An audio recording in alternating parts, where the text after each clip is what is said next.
से, अन्यथा जो मेरे साथ चलना चाहे वह चलने के लिए तैयार हो जाए। ठीक है क्योंकि आज का युद्ध राम और अंतिम युद्ध रहेगा, या तो जय या तो पराजय, दो में एक को होके रहेगी बहादुर।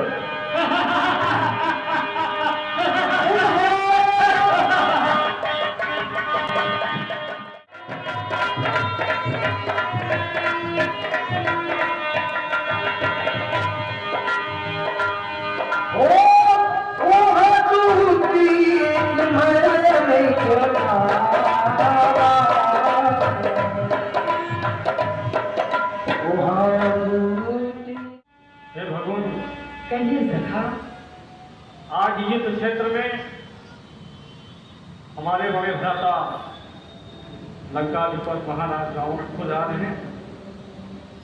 उनके पास तो पुष्पक विमान पर आरूढ़ हैं और आपके कमर में तो चरण पादुका भी नहीं है। भला आप उनसे किस प्रकार युद्ध करेंगे भगवान? क्यों नहीं सखा? हे सखा, जिस रथ से विजय प्राप्त होता है वह तो एक दूसरा ही रथ हुआ करता है। सौरभ धीरज तीरथ जाता, शतशील ध्वजा पताका। सौरज और धीरज उस रथ के पहिए हैं, सत्य और शील उस रथ के पताखा है जो चारों दिशा में फहरता रहता है। जो भी गुरु ब्राह्मण के चरणों की सेवा किया हो वही फल आज युद्ध में उसके कवच के समान काम आता है। अवश्य भगवान। और जो सदैव ब्राह्मणों के चरणों की सेवा किया हो उसका पराजय कभी नहीं होता। आज आप सब लोग यहाँ पे खड़े होके राम रावण का अंतिम युद्ध देखिए।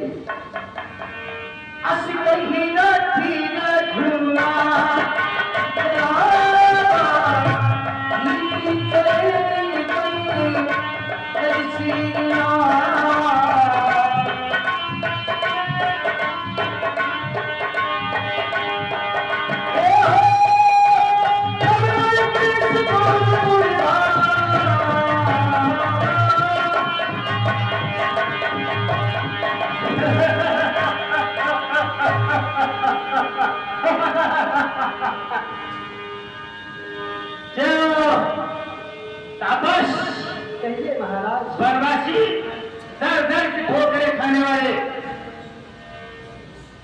आज तुम महाराज रावण के चरणों में राम का प्रणाम स्वीकार हो। विजय हो। जिति हुई भट शरीर माही, सुनता लक्ष्मण की संताही।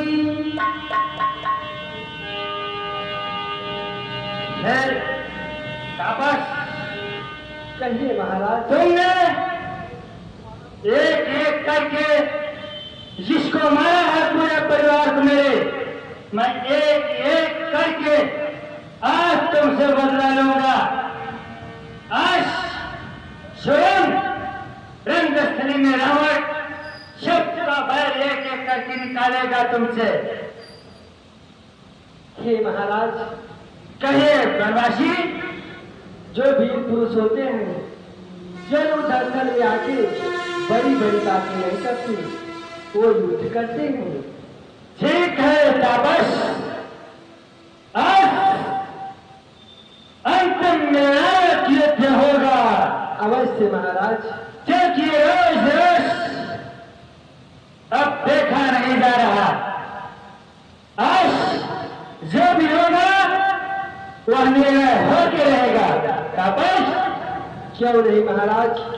हे महाराज, इसके तुम्हारे 10 शीश नहीं हो तुम्हारी भुजा 20 है पूरन प्रमाण की।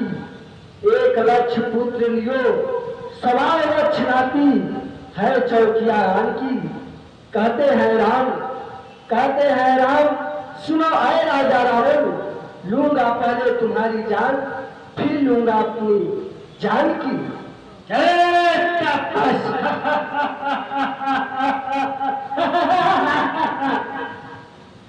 कब तक बकरे की खैर मनाएगा? कब तक बकरे की खैर बनाएगा? अभी तक तू सोता था अपनी माँ के गोद में, आज लंकेश सुलाएगा तुझे इस धरातल की गोद में। हे महाराज, जब बालक चुनौती पे रणमत दिखाने लगता है, चाहे सम्मुख हो काल भी उससे भी लड़ना पड़ता है। ज्यादा बदबक करेगा ज्यादा बदबक करेगा बरवैया तेरा तो पकड़ के टांगे चीर देने लकड़ियों की तरह। हे महाराज, लंका के वीर कहते हो तो छोड़ो ममता प्यारों की, और वो सबला होती है बरता दर्शक कुंडल के बालों की। शंकर का घटे तापस, बोलिए शंकर का घटे, दरिया भी चलना छोड़ दे, पर संभव है कि आज तुझे रावण फूल में जिंदा छोड़ दे। हे महाराज, कहिए तापस, हम हैं क्षत्रिय बालक के, है रंग रंग में जोश, और आज तुझे नहीं मारा तो लाख लाख अफसोस। देख लिया जाएगा रंगस्थली में, ज्यादा बातें करके समय मत भूल लिया जाए। चल देते हैं, चलता है चार कौन, और आज ठहरेगा एक धुन में अपने माई का लाल को। एक है बरवासे, एक बात समझ में तुम्हारे आएगा, तुम अपने आप को बहुत बहादुर कहलाते हो ना, छोटे मोटे राक्षसों को मारकर। चलो सावधान हो जाओ। चलो ठीक है, सावधान हो जाओ।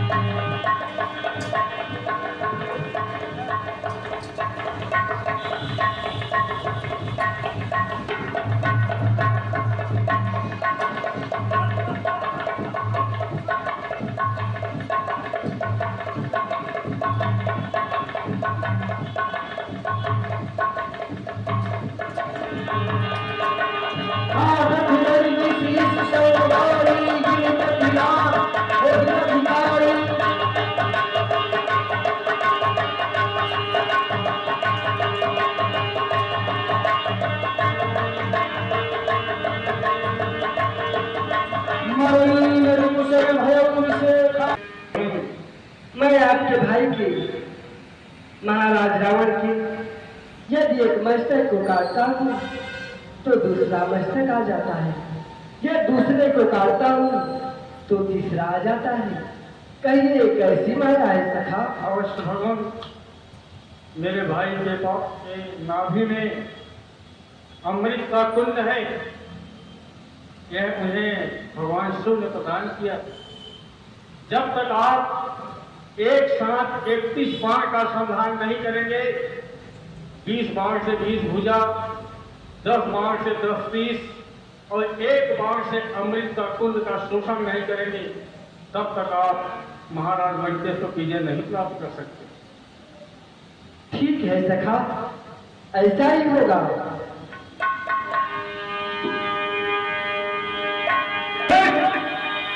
तूने जो मेरे साथ किया है वो परमात्मा तुझे कभी नहीं माफ करेगा। जब तक भाइयों की बात आएगी तब तक कुल के कर्म जरूर कहलाओगे तुम।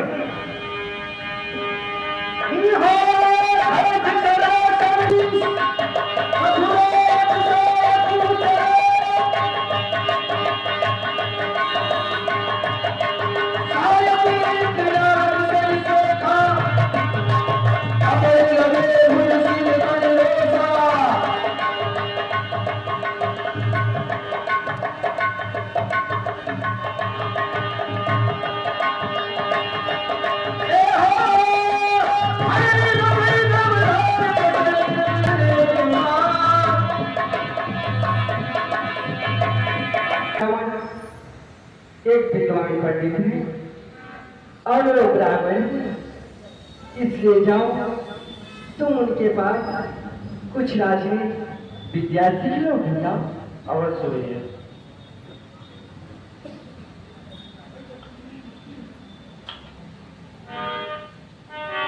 महाराज लंकेश के चरणों में लक्ष्मण का प्रणाम स्वीकार हो।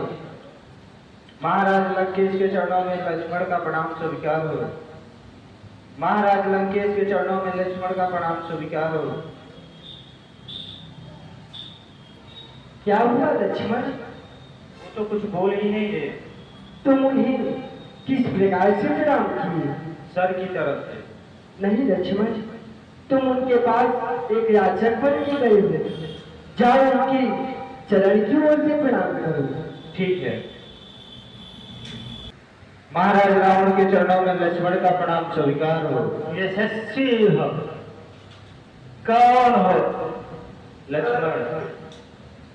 किस लिए आए हो? तो कुछ राजनीति विद्या सीखने के लिए। बताइए राजा, तुम बनोगे या तुम्हारे बड़े भाई राम बनेंगे? प्रभु श्री रामचंद्र। तो उन्हीं को भेजिए। ठीक है। जो राजा होता है वही राजनीति की सीखता है लक्ष्मण। ठीक है।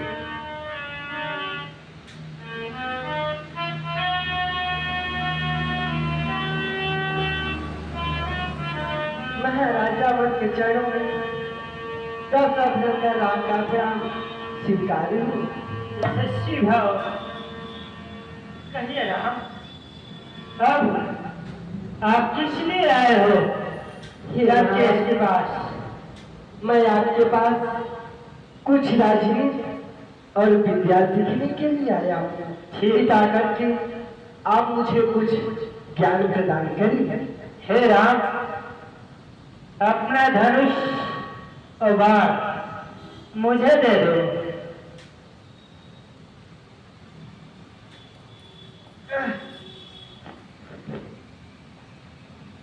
हे राम।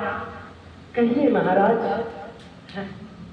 ये राजनीति की पहली रीति है, शत्रु को कभी निर्बल नहीं समझना चाहिए। इसका तो इसमें मैं तुम्हारा वध कर सकता हूँ। अवश्य महाराज। इसलिए हे राम, ये पहली रीति है, शत्रु को कभी निर्बल मत समझना चाहिए, अपना शस्त्र कभी नहीं देना चाहिए, इसे स्वीकार करो।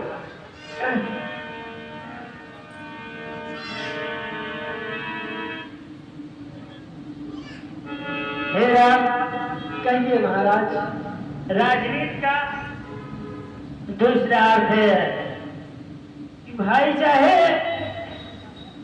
कितना भी शत्रु हो, लेकिन उसे कभी ठुकराना नहीं चाहिए, क्योंकि भाई जैसा इस संसार में मित्र नहीं और भाई जैसा शत्रु नहीं। देखिए, मैं आज भाई के चलते मेरी दुर्दशा हुई है। क्यों?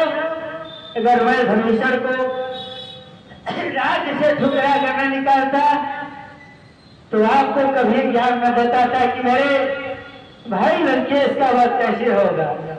हे राम, ये दूसरी रीति है, परिवार चाहे जैसा भी हो उसे साथ लेकर चलना चाहिए राम।